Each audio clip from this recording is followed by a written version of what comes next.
So I got two pups walking around on these. What I was running on the back of my 5.5 foot bed was this with a box here. And I have this inside because it's easier to film it as opposed to being on a lifted truck or a level truck. So I'd have a box here and this, and I put coolers here, strap them down. What I did find was I was probably putting luggage in the bed of the truck more times and needed more of this space on the top rack above my bed and cap. Well, cap, it's a level cap, tonneau cover, whatever you call it, hard roll top. So I bought this for guys, stop. I bought this for wood. I would imagine hunters with their game could strap it on there.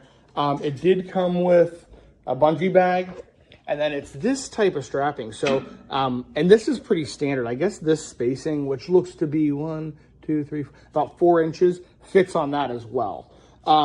Assembly was easy. It was 4 bolts at each connection, these dogs, and then one underneath with a cap. And then what happened here, they included this metal cap. As you see, this one did not include the metal cap or the metal span piece.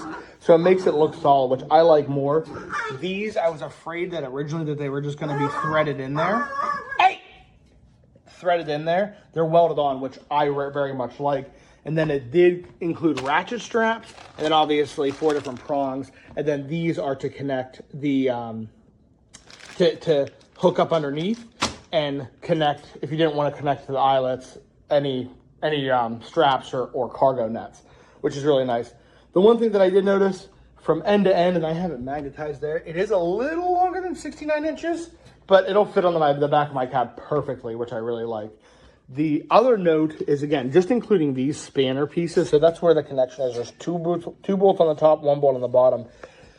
And the fact that this is underneath, I have no idea why the manufacturer of this one put that bar, support bar, on the top. And there's no way to flip it. Otherwise, it would be up the basket with the walls would be upside down.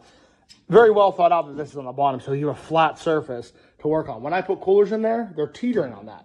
Silly. And again, they didn't include these spanner pieces.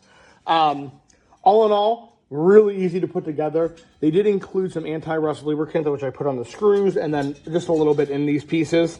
And then the locking, you've seen these before, that because there's an exact gap, like you see that, this rack leaves you, I'm stepping on 220, it's fine.